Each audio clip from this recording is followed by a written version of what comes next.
93 FM. 93 Equinox Radio.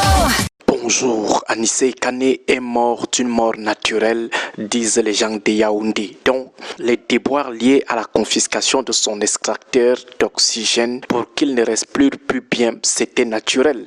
La confiscation de ce qui devait lui permettre de mieux respirer, cette confiscation était naturelle. Maintenir Anissé Kane pendant plus de 5 heures de voyage Douala Yaoundé lors de sa déportation, la tête trempée dans une cagoule, impossible de bien respirer. Le fait d'avoir mis la cagoule pendant plus de 5 heures à quelqu'un qui souffrait déjà de graves problèmes respiratoires était aussi naturel. Tout est naturel chez les gens de Yaoundé lorsqu'ils provoquent de près ou de loin la mort de quelqu'un qui les gêne. Ils peuvent finir de vous torturer, le sang sort de vos narines, de votre bouche et de vos oreilles. Vous mourrez les minutes qui suivent, mais les gens de Yaoundé vont dire après que vous êtes mort d'une mort naturelle. Ils peuvent vous confisquer votre appareil respiratoire. Après, vous mourrez, ça sera toujours une mort naturelle. Ces gens peuvent venir vous cogner avec une voiture kamikaze. Tous vos membres se brisent. Vous tombez dans le coma, mais comme vous n'êtes pas mort sur le champ, comme vous êtes parti mourir dans un hôpital, 2 jours après, ils vont produire un communiqué pour dire que vous êtes mort d'une mort naturelle. N'est-ce pas? Ils avaient déjà tenté cela avec l'assassinat de Martinez Ozogo.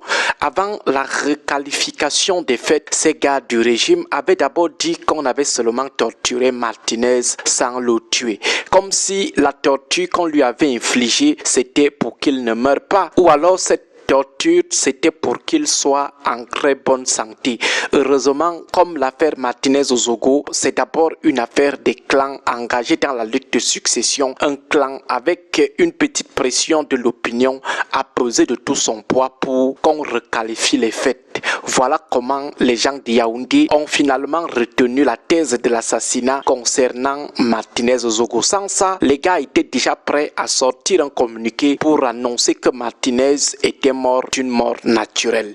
Dès qu'il y a une mort qui peut les impliquer, qui peut les gêner, ils sortent vite un communiqué pour dire que c'est une mort naturelle. Cette posture cynique et mensongère des gars du renouveau s'inscrit dans une longue tradition du déni de leurs crimes, même les plus flagrants. Ces gens n'avouent jamais leur forfait. On l'a récemment vu lors de la crise post-électorale. On voit des morts, des jeunes abattus à bout portant avec des noms, des circonstances de leur décès, les témoignages des familles, mais à l'heure du bilan, ces gars de Yaoundé sont sortis raconter des histoires à dormir debout. Ils avaient alors avancé des chiffres ridicules qui n'avaient rien à voir avec le début de la vérité sur le nombre de morts. Ils sont même allés jusqu'à appeler ces morts des assaillants.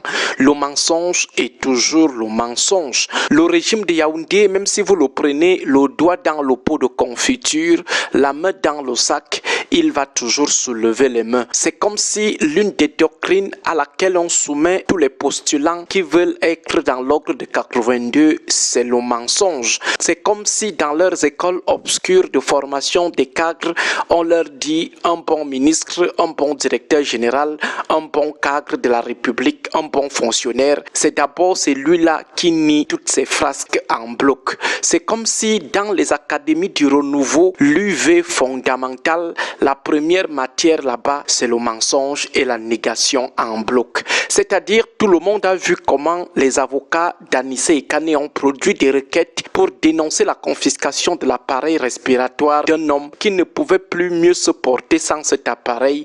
Les gars arrivent un beau matin, vous parlez de mort naturelle.